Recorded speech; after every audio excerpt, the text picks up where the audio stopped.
Welcome everyone to Not So Late Friday Night Young at Heart, featuring nursery rhymes, stories, songs, poems, Mother Goose, Aesop's fables, Lewis Carroll, limericks, larks, stories of the great operas, epics, and such, to keep us all young at heart. I'm Father James DeLucio, and we're going to continue with the saga of Sir Gawain and the Green Knight. But before we do, a little caveat for you. I am no longer able to read from those poetic pages of Simon Armitage's sort of translation, his poetic, translating the Middle English, because I may have stepped over the line on reading too much of a copyright material or copyrighted material.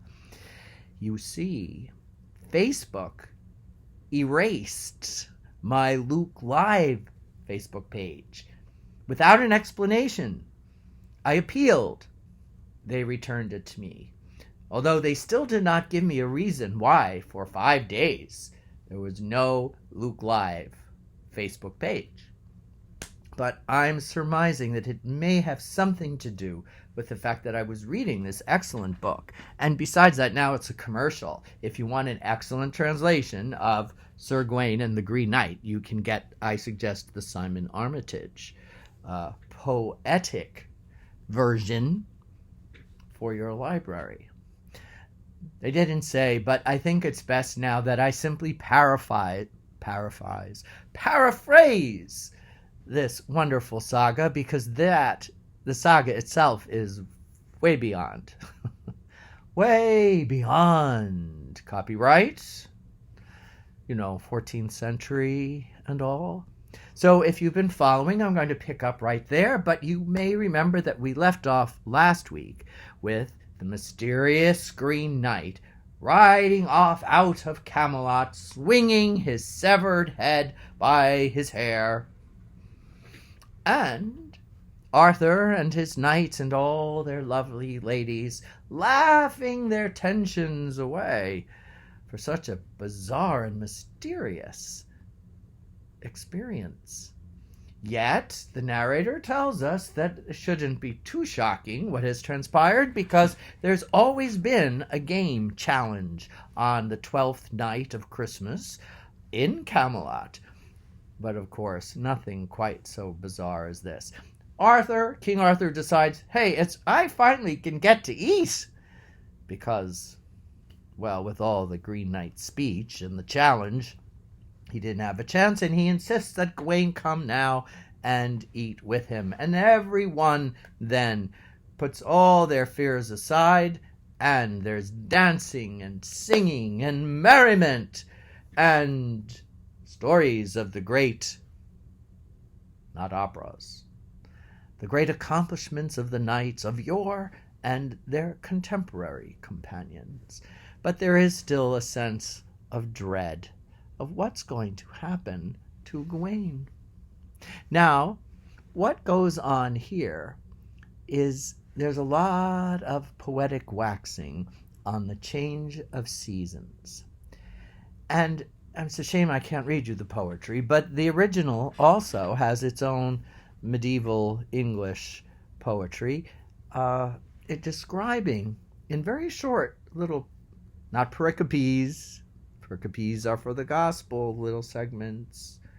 For those of you who watch Luke Live, you do, don't you?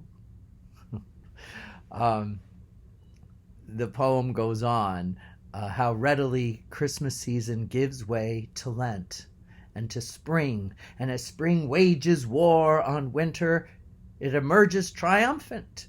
And yet, spring gives way to summer, and autumn surpasses both in its brilliant display of color. And then the signs of winter once again emerge, and in those days in merry old England, the cold came quicker than it does these days. And on Michaelmas, you know Michaelmas, September 29th, there's already signs of winter in the cold breeze. Now, Michaelmas is the feast, the church's feast of St. Michael the Archangel. And Sir Gawain is supposed to really start setting out on his quest. You know the quest, of course, to search for this mysterious green chapel where the Green Knight is awaiting him to fulfill the pledge of the game, that once the Green Knight had his head severed off with that mighty axe, the one who did it, Sir Gawain, has to allow the Green Knight to chop off his head as well.